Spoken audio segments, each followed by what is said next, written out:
Dead. They're both dead. More are dead around me, but Aunt Beatty and Mom are the two I can't bring myself to look at. Not yet. I'm not ready to face those feelings. Thankfully, there's plenty around me to keep me busy. Once we swallowed the buried bitch down, her followers came to their senses. Confused murmurs spread across the clearing and through the woods. Some are even asking for her. Where is she? Did they free her? God, what did she do to these people for them to think she is their savior? Silas comes into my view with Eric in tow. Eric is pale, eyes wide, his whole body trembling. He needs Silas to support him as he walks, but for what he just went through, he looks physically unscathed. I wonder how much of the damage is just mental, but I won't ask right now. I'm sure they're ready to get as far away from this place as possible. But Eric makes him stop and looks at me. She said, make them see the truth. And to wait until dawn to bury her. Who told you that? He looks down at Aunt Beatty. And for a moment, I think she's somehow still alive. That maybe the power of the circle revived her. But I know I swallowed her down. And she's just as still as she has been. Eric must have heard her from the other side. Make them see the truth and wait until dawn to bury her. Eric nods and Silas leads him away. Uncle Dale limps out of the woods towards us. I meet him halfway to help him. He has a huge gash on his side from where the howler clamped its massive jaws down on him to drag him away. I grab a healing crystal and use it on his wound. It's enough to stop the bleeding, but the puncture marks are still visible. At least the old man will live. He pushes away from me and drops down in front of Aunt Beatty. I turn away. I can't let myself fall into that grief yet. I'm not ready. We have to deal with the living first. As the crowd of followers continue to ask what happened, a handful look upon us as if we are the evildoers, and it hits me. I swallowed Aunt Beatty down, all of her, and the circle let us share energy and power with the members that charged it. I think about her power, her energy, and it answers the call. It feels similar to my ability of throwing out and taking in energy, like another arm I would flex and stretch to use. But it carries its own heat, its own life. That makes sense, considering the illusions need to feel real to fool the intended target. At first I think I have no clue how to use the power, but I find that's not true. I do know. It hums in the back of my mind, letting me know it is indeed there, ready to be used. I don't know if it will always be this easy to call upon it, or if it's the power of the circle linking us all together. But for tonight, I can use it just as I use my energy power. Roz, Maureen, we have Aunt Beatty's illusion magic. If only for tonight, we all have it. You can feel it inside you if you think about it. Let's use it to show them the truth. They do as I ask. Roz's eyes dart back and forth, as if she's not seeing what's in front of her, but inside her. She nods. Maureen closes her eyes to search for the power. Once she finds it, she opens her eyes and nods as well. We stand in a line facing the followers and release the illusion magic. It spreads quietly, unnoticed throughout the area, touching the minds of each of them. We make them see her for what she truly was. For the most part, they accept it, except for the handful that had been looking at us as enemies. I don't know if it's Aunt Beatty's power or someone else's, but I'm able to read their minds. The buried mother did indeed help these people, at least in their eyes. But once I see in their memories how she helped, that the help came through her so-called champion, I knew what they didn't.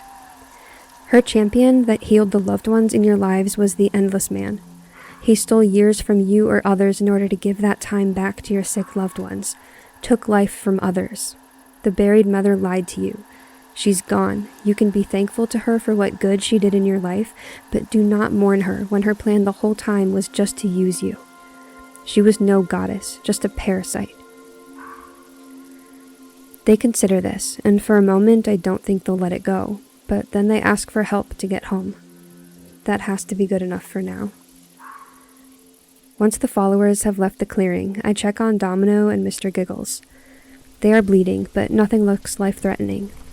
I use a healing crystal on them each, just in case. Domino goes to check on his fallen brothers or sisters.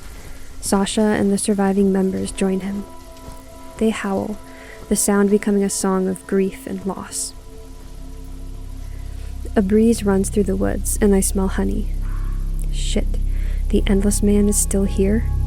I raise my hand in alarm, but Gale stops the words in my mouth. Gale explains that the Endless Man never intended to attack us. He was through doing the buried mother's bidding and had come to move against her. A wave of relief crashes over me, and I let myself sink to the ground. The followers are gone. The Howlers take their dead and shift through the veil between time and space until they are all gone as well. I remember Mom told me a long time ago they take their dead to a special resting place outside of our realm.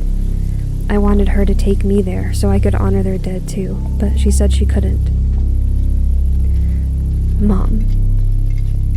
The reality I'm still left with hits me like a ton of bricks. She and Aunt Beatty are still here. I don't know if I'm strong enough to face them. Maureen and Roz find Laura. There are no tears, but reverence for her sacrifice. Even if she was a terrible teacher and spiritual guide, she still sacrificed herself for her coven. She's earned her name and place in the coven's history books. The Santrian drags his dead companion behind him, but hasn't left yet. Neither has Nadette or Betty. I realize they're looking to me on next steps. We did just eat the buried bitch together. I'm sure they'd like to know what that means. I suggest we do not convene again unless somehow the part of the buried mother in you starts trouble or escapes. Even then, just pick up the phone and call. The further away all her pieces are from each other, the better secured they are. Everyone has a phone, right? Betty and Gale are the only ones without. That tracks, since they are the non-humans of the group. Betty said she would just check in with me periodically. I do not look forward to those meetings. One by one, the group begins to disperse, returning to their homes, wherever that may be. I almost stop Nadette before she leaves, but I let her go without a word. I may find my way to her later, but right now I just let her be. Maureen and Roz say they will take care of Laura, which means it's finally time for me to take care of Aunt Beatty and my mom. Uncle Dale lifts Beatty into his arms. Once he has her cradled against him, he looks at my mom. For the first time in my life, I wondered just how much he knew about what happened, if Aunt Beatty hid the truth from him as well. Sometimes I forget I wasn't the only one to lose a loved one when she sacrificed herself. I was just the only one who lost their mom.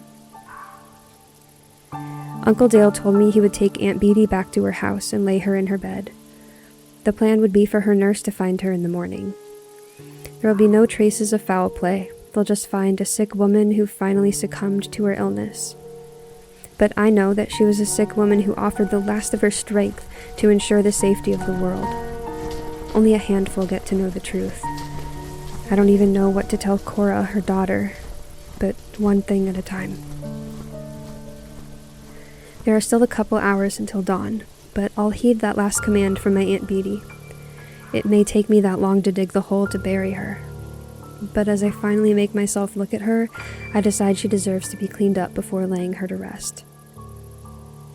With Gale and Marcus's help, I find a nearby stream to wash her in, removing the last traces of the buried bitch's tar and the dirt and grime from the earthen tomb. There's a calmness in me, not quite a numbness of shock, but more like the firm hand of duty keeping my grief in check as I tend to her. Gale conjures up a warm breeze to help me dry her off. The warm air comforts me as I hold her in my arms. Though she is pale, skin and muscles sunken and stiff with death, she's still as beautiful as the last time I saw her. That night she kissed me goodbye and walked out of the apartment. I sit there a long time, even after the warm breeze is gone, rocking her in my arms and running my hand through her hair.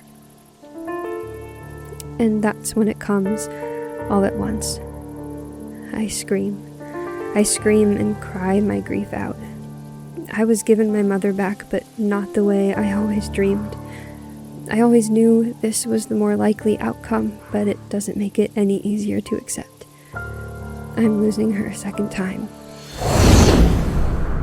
Gale lifts us both in the air, and I'm too far gone to care. He's taking us somewhere, but all I can do is hold her as tightly as I can. She becomes cold against me, but I don't care. I don't want to let her go. Gale finally puts us down, and I look around. He's brought us to my family plot. Several headstones of my distant and not-so-distant family members loom stoic in front of me, standing against the erosion of time. The names of my family are clear and crisp as the day the headstones were placed. I never got a straight answer from Mom or Aunt Beatty if it was a spell or if someone physically tended to the headstones to keep them looking pristine. But I guess it's on me and Uncle Dale now to see that they stay that way. The sky is turning from black to gray with the coming light. I see Marcus dart out of the woods with something large in tow. It's a white coffin, just as clean and pristine as the headstones. I ask him if he stole it from the funeral home, trying to make my first joke since all this began. But he told me it came from his home, that he was saving it for someone, but that I needed it more than them right now. I'll have to ask him about that later, but right now I start crying again at his kindness. Marcus helps me lay her down in the coffin. I'm a little taken aback when I see the brilliant red in a bright contrast to the white exterior, but my mother was bold in life, and the red seems fitting. The bedding is soft and silky against my arms as we place her inside. I leave her arms at her sides. I don't want to feel how stiff rigor mortis has made her body. I love you. I'm glad you can finally be free of her. Marcus digs the hole for me with his bare hands. His strength and speed aren't surprising, but his grace is. He doesn't simply dig and throw the dirt. He makes a proper plot and keeps the fresh dirt in a pile instead of scattering it to the wind. It's almost like watching a sculptor in a time-lapse as they create their next statue. Gale conjures up his warm breeze. I think this time as more of a hug for me than to dry anything. He says nothing. I'm sure he senses there is nothing to say in this situation, but he hovers beside me and lets his warm air blanket me. The orange rays of the coming sun kiss the sky, but I will wait until that sun breaks over the mountain before I close the lid and lay her to rest. Marcus apologizes for needing to avoid the light and disappears, but Gale stays with me as long as I need him to. Aunt Beatty said my mother is in my past, not my future. I only half agree with that. When she made the sacrifice when I was 16 and I lost her for the first time, my anger and hatred consumed me and took me down a path that has forever stained my soul. I'm not sure I can ever truly redeem myself for that, but this time losing her, there is no hate or anger, only grief and the hope that I can better hold on to her memory now that we can both have peace. The sun finally breaks over the mountaintop, the coming day's rays slowly descending on us, an extra layer of warmth spreading over my body as it lowers. I watch as that bright veil shines upon my mother, and something happens. A darkness I didn't know was still there makes its way to the surface. Remnants of the black tar, that physical manifestation of the buried bitch, burn away in the morning sun. Black charred bits float up into the breeze and disappear into nothingness. My mother's lifeless body, still dead, but not as death-kissed as before. Aunt Beatty must have known the morning had to kill the last of the buried mother. I look up at the sky, imagining the heavens above, surely where Aunt Beatty is gone to be with her Lord, and I say a prayer of thanks to her. We survived the night. We succeeded in swallowing the buried mother and ending the terrible cycle of the sealing ceremony. But is she gone for good?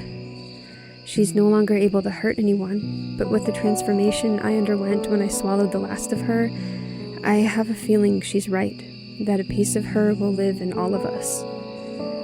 But I think we can live with it. I guess we will find out, one way or another.